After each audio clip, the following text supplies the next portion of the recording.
Então, pessoal, hoje eu vim aqui no Condambio falar um pouco para vocês sobre o meu projeto de mestrado. E a palestra que eu vim apresentar hoje, ela é intitulada como Você já ouviu falar na cucuruta e no cibito? Aves endêmicas de Fernando de Noronha. Então, muitas pessoas vão a Fernando de Noronha por motivos muito diferentes, né? Como, por exemplo, para ver praias muito bonitas, para ver paisagens exuberantes, para ver pôr do sol de tirar o fôlego, para ver essas vistas, né, inacreditáveis, como o Morro do Pico, Morro dos Irmãos. Muita gente também vai a Noronha para mergulhar com as tartarugas. Outros tantos vão para Noronha para surfar, né? Fernando de Noronha é conhecido como um dos picos de surf mais procurados do Brasil. Tem gente que vai a Fernando de Noronha até para casar, né? Vejam vocês. No entanto, ao longo de todo esse percurso, de todas essas atividades que eu acabei de citar, as pessoas acabam se deparando com as espécies de aves marinhas, né? Como, por exemplo, a atobá, como vocês estão vendo aqui no lado esquerdo do slide, e com a atobá mascarado. Ao todo, né, em Fernando de Noronha existem mais de 50 espécies de aves marinhas, né? Também podemos citar a viuvinha e a noivinha.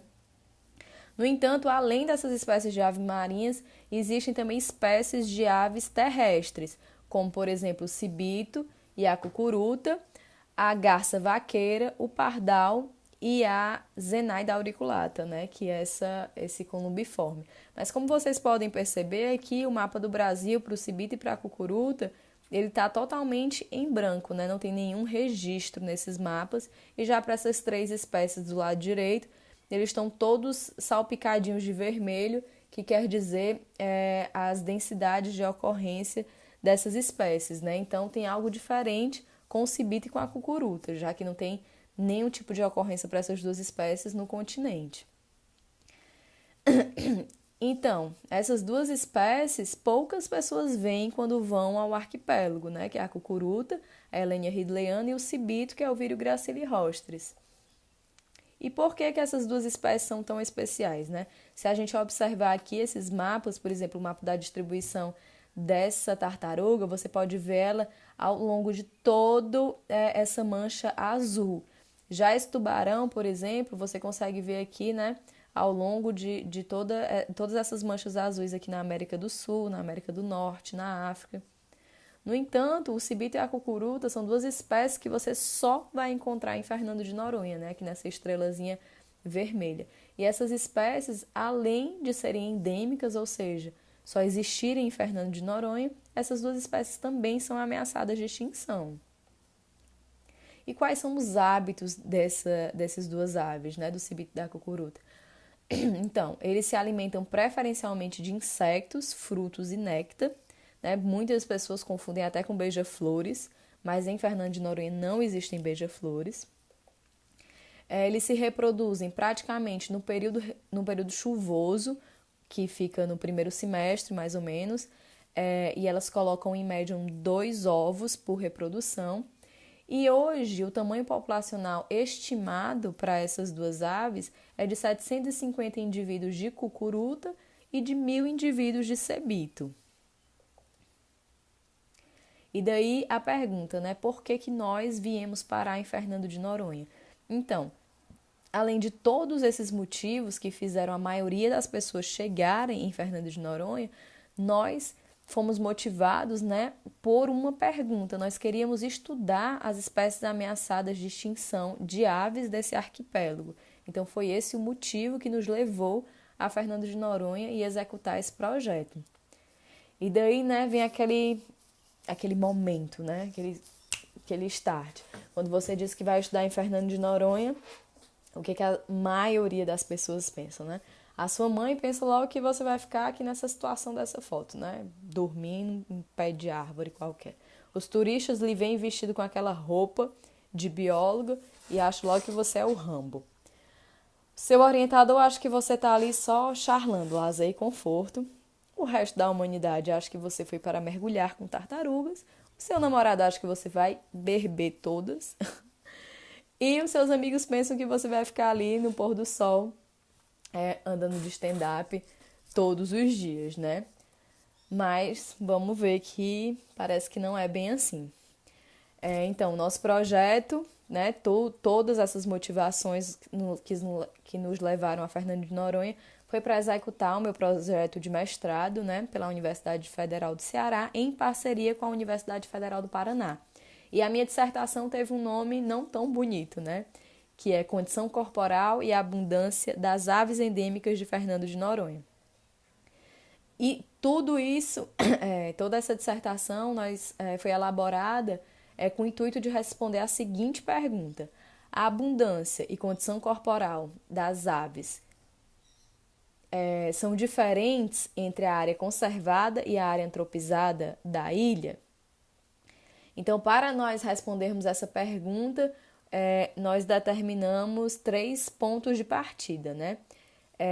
Nós amostramos indivíduos tanto na área conservada, que é essa parte mais clara do mapa, quanto na área antropizada, que é essa parte mais escura do mapa, né? Que é a APA, Área de Proteção Ambiental, e o Parnamá, Parque Nacional Marinho.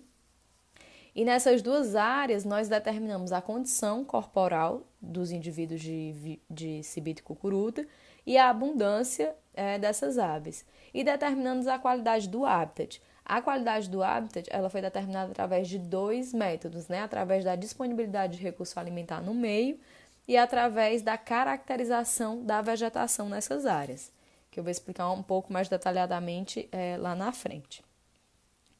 A condição corporal das aves ela foi determinada, né, através de várias medidas, mas para que a gente pudesse executar essas medidas, nós teríamos que ter os indivíduos em mãos. Então, para capturar o cibito e a cucuruta, nós anilhamos, né, nós montamos as redes de neblina em 4 pontos na área conservada e 4 pontos na área antropizada, como vocês podem dar uma olhada aqui nesse mapinha do lado direito. E nós capturamos os indivíduos para medir algumas características, como, por exemplo, a gordura, que variou de 0 a 4, a porcentagem de gordura desses indivíduos, como nós podemos ver aqui na imagem da esquerda. Nós determinamos o peso desses indivíduos e a quantidade de ectoparasita nessas aves. Aqui do lado direito, esses indivíduozinhos aqui são todos ectoparasitas que estavam presentes na pena nessa pena aqui que está determinada, que está indicada na imagem. Além disso, nós determinamos a placa de incubação desses indivíduos, caracterizamos de 0 a 5, de acordo com o nível de líquido, né, de fluido nessa placa ou de ressecamento. Determinamos a que estágio estava a protuberância cloacal das aves, né, que ele variou de 0 a 2 também. Quanto mais protuberante essa cloaca, é um indicativo de que os machos estão em um período reprodutivo ativo. E também o desgaste de penas, né, que variou de 0 a 5, e nós determinamos através do desgaste aqui na ponta das penas. Então, para nós realizarmos tudo isso, nós contamos, né, com uma equipe. Aqui está a Cris, a Juliana Rechetelo, eu e o Luiz está em outra imagem. E para realizar a caracterização da vegetação, né, que foi uma das medidas que nós utilizamos para determinar a qualidade do habitat, nós medimos a estrutura da vegetação, a cobertura vegetal e a cobertura do solo através de medidas de cobertura, de porcentagem, né, de cobertura dessas áreas. A disponibilidade de recurso alimentar ela foi determinada através de 2 métodos, através de guarda-chuva entomológico e de armadilha Malay Trap. Essas 2 armadilhas, elas capturam insetos com hábitats diferentes. O guarda-chuva entomológico, ele captura uma maior quantidade de indivíduos não alados e a Malay Trap captura indivíduos alados, certo? Então, foram muitas horas de campo, né? Nós capturamos esses indivíduos em 20 pontos do arquipélago, 10 na área conservada e 10 na área antropizada, e ao todo foram mais de 7.000 insetos coletados, que depois foram levados ao laboratório, nós triamos e determinamos a abundância de insetos nas áreas, a biomassa, né, para saber qual a biomassa em cada área de inseto, e a riqueza, né, quantos morfotipos diferentes nós identificamos em cada área. Além disso, nós determinamos a abundância de aves em cada área. Como que a gente fez isso? Nós colocamos... Ai, droga. Nós colocamos 32 pontos de escuta, que era um videozinho, não sei por que não está funcionando. 32 pontos de escuta, 16 em cada área. Em cada área eu passava 5 minutos em cada ponto, determinando a quantidade de cibitos e cucurutas que eu consegui ouvir em cada um desses pontos. Eles foram repetidos 4 vezes em cada campanha. Então, ao final de tudo isso, né, nós chegamos aos nossos resultados, que em relação à condição corporal, o que nós encontramos? Nós detectamos que um maior número de indivíduos possui desgaste de pena muito maior nas áreas antropizadas. Então, é um indicativo de que essas aves elas estão gastando a maior quantidade de energia para se manter nessas áreas. E, além disso, nós detectamos mais indivíduos de cucuruta reproduzindo na área conservada. Como que a gente detectou isso? Através das características de placa de incubação e de protuberância cloacal. Quanto à disponibilidade de alimento, foi detectada uma maior disponibilidade de alimentos na área conservada, uma maior abundância tanto de cibito quanto de cucuruta na área conservada, e quanto à característica da vegetação, nós encontramos uma vegetação muito mais conservada na área do parque, né, que é a área mais conservada da ilha. Então, esses foram os nossos principais resultados. E por que é tão importante a gente saber de tudo isso, né? Como já é bem descrito na literatura, as ilhas elas representam menos de 5% de toda a massa de terra do oceano. E nesses 5% de terra, 40% das espécies ameaçadas de extinção estão inseridas nessas ilhas, sendo esses ambientes representando 80% das espécies em risco de extinção desde 1500 estão localizadas nessas ilhas. Então, daí a gente vê a importância de se conservar esses ambientes insulares, né? E nós sabemos também que as alterações no meio, elas afetam a qualidade dos recursos e as características ecológicas, né? E muitas dessas espécies que vivem em ambientes insulares, elas não conseguem se adaptar a essas modificações que as atividades antrópicas elas vêm alterando, né? Então, essas comunidades de ilhas elas são menos complexas, então elas vão ser mais facilmente atingidas por essas mudanças antrópicas através dos declínios populacionais quase insustentáveis, que é o que leva à extinção de muitas espécies de aves nessas áreas, né, nesses ambientes. E qual que é o papel ecológico dessas espécies? Se a gente pensar, e se o cebito e a cucuruta deixassem de existir em Fernando de Noronha, o que poderia acontecer? O que a gente pode prever é relacionado, né, aos hábitats desses bichos. Por exemplo, eles dois são espécies que se alimentam preferencialmente de insetos.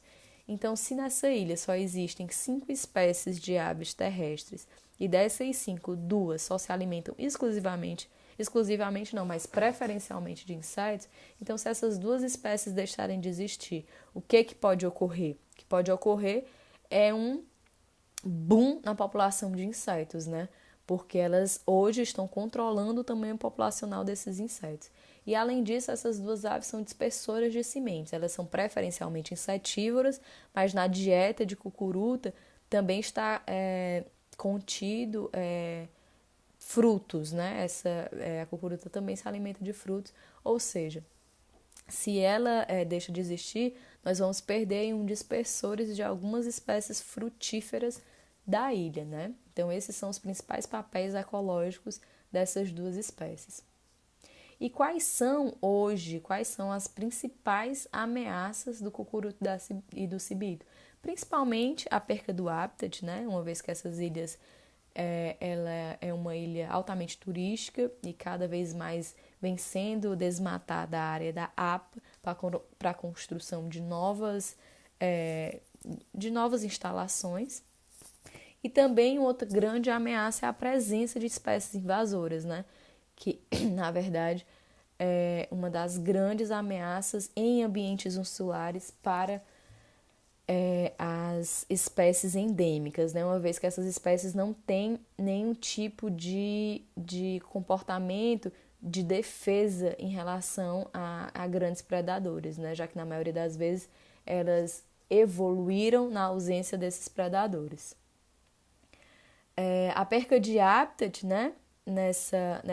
Nessas áreas antropizadas, elas vêm aumentando relativamente, como eu já citei, e, consequentemente, né, acarretando na diminuição da vegetação nativa.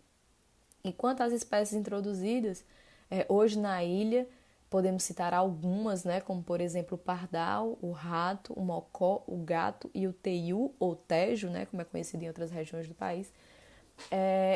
E essas são algumas das espécies introduzidas na ilha. Algumas delas causam uma maior ou menor impacto sobre essas espécies, né? Atualmente está comprovado através de algumas publicações científicas que os gatos são dos maiores responsáveis pela predação de aves em ambientes insulares também, né? Como já foi publicado em vários artigos, né, e testado em várias áreas, principalmente nos Estados Unidos, os gatos, eles são hoje a segunda maior causa de extinção no mundo. Eles perdem apenas, né, para a degradação do hábitat. Então, por dia, mais de 4 milhões de aves são predadas por gatos domésticos. E por ano, uma taxa de mais de 1 bilhão de aves predadas. Então, atualmente, nós sabemos que 33 espécies de aves já foram extintas em ilhas, né, em ambientes insulares no mundo, por conta de gatos. Então, isso é uma problemática muito séria que ela tem que ser debatida. E o que nós, né, diante de tudo isso que eu apresentei para vocês, o que nós podemos fazer, né? Então, sabendo do que essas aves precisam, nós podemos evitar as extinções dessas espécies, né? Através de que ações? Fiscalizando políticas públicas que prevêem a diminuição da área do parque ou da APA, né? Nós somos os reais fiscais de todas essas políticas. Nós podemos sugerir novas medidas e planos de ações e metas que incluam essas duas espécies ameaçadas de extinção.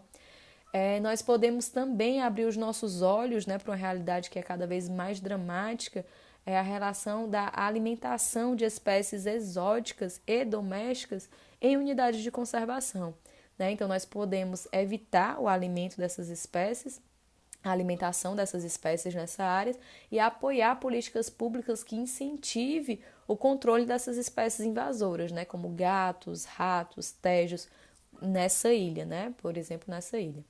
E além disso, né, a questão de juntar o lixo, de dar o devido descarte, uma vez que é uma ilha e são gastos muitos milhões de reais anualmente para levar o lixo dessa ilha para o continente, né? Então, são ações básicas que podem fazer total diferença. E como muitos, né, já ouviram falar, Fernando de Noronha, o paraíso é aqui. Realmente é um paraíso, esse arquipélago, mas nós temos que ter alguns cuidados pontuais, né? Apesar dessas modificações sofridas, Noronha é uma área ímpar, muito importante para a biodiversidade mundial. É tanto que ela é classificada como uma IBA, um Important Birding Area, pela BirdLife.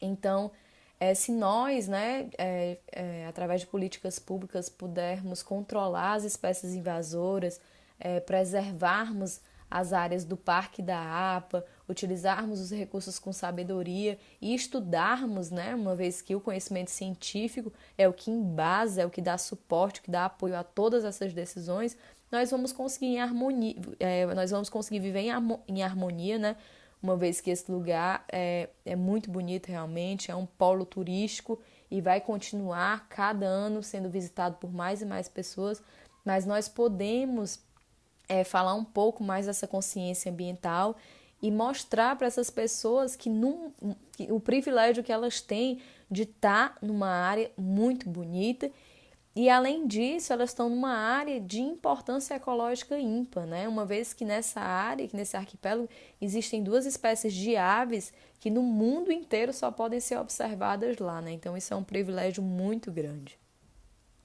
Então, o resumo da ópera, né?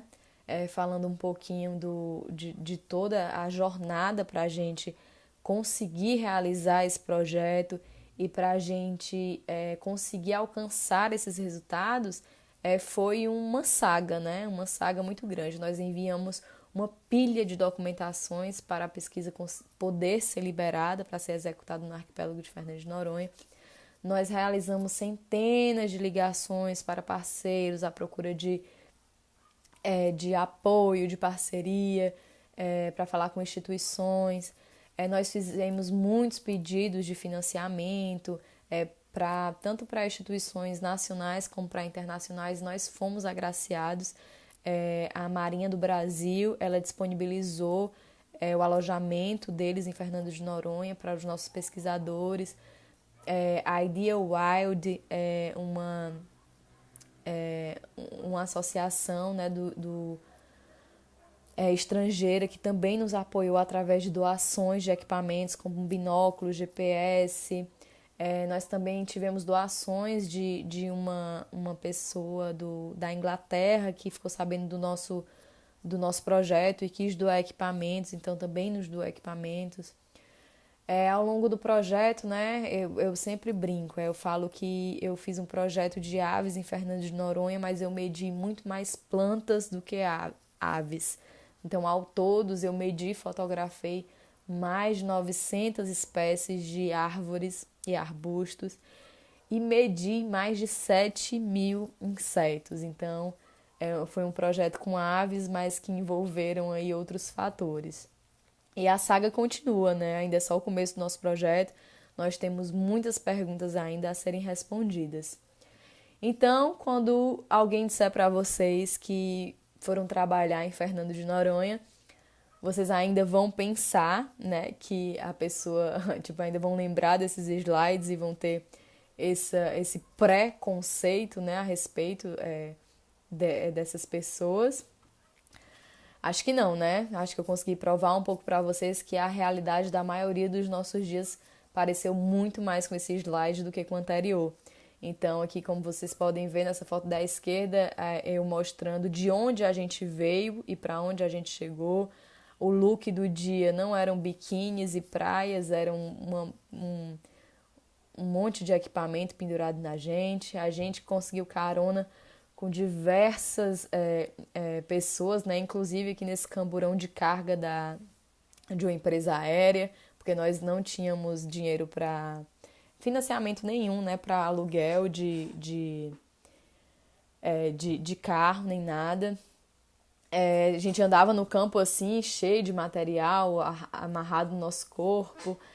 Nós chegávamos de madrugada no campo, nessa foto aqui mais escura.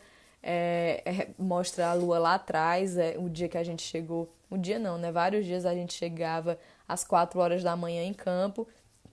E aqui na esquerda, do lado dessas formigas, é uma foto minha depois de voltar do campo, que eu fui picada por essas cafifas que são formigas muito, muito, muito pequenas que elas entram na sua roupa e te picam inteira. É horrível.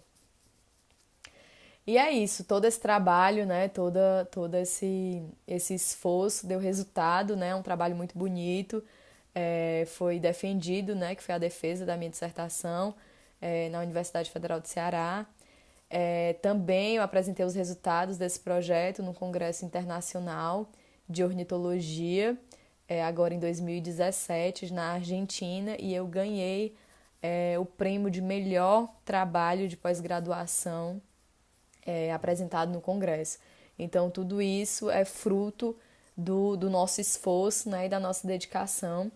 E nada disso teria acontecido, na verdade, sem o apoio de diversas pessoas que passaram pelo nosso caminho, né, como o pessoal do ICMBio, que deu um apoio logístico bacana pra gente, a Kate, que fez a doação dos materiais.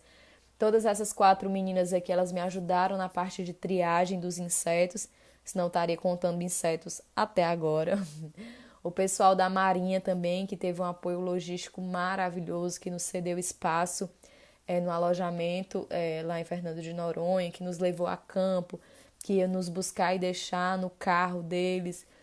Ao Marcelos, né, que é um amigo muito querido, que fez a logomarca desse projeto, né, como vocês podem ver aqui na minha camisa, ó. Ele que elaborou essa logo. Aos meus orientadores, o Lorenzo, a Juliana, o Luiz, que toparam, né, me orientar durante todo esse período. E é isso, gente. Eu sempre termino as minhas palestras com essa frase que eu acho super importante, né? Que fala: no final, conservaremos apenas o que amamos, amaremos apenas o que conhecemos